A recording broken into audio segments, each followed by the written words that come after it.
Living Zone 12-inch oscillating table fan from the dollar store. You guessed it, made in China, $20. And what do we have in here?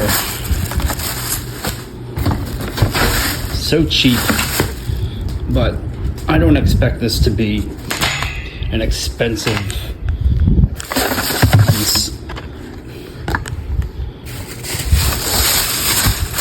And actually this is, oh,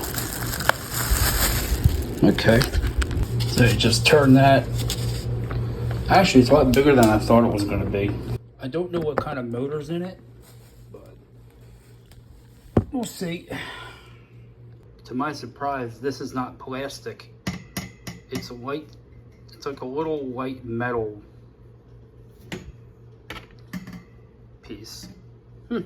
What I don't understand is this is plastic on the back, but this is a little bit of steel or metal. It don't make sense to me, but what do you expect from a dollar store? Very quiet. It's on low, put it on high. Ooh. Wow, okay, that's powerful. For 20 bucks? That's not bad. Get to the 5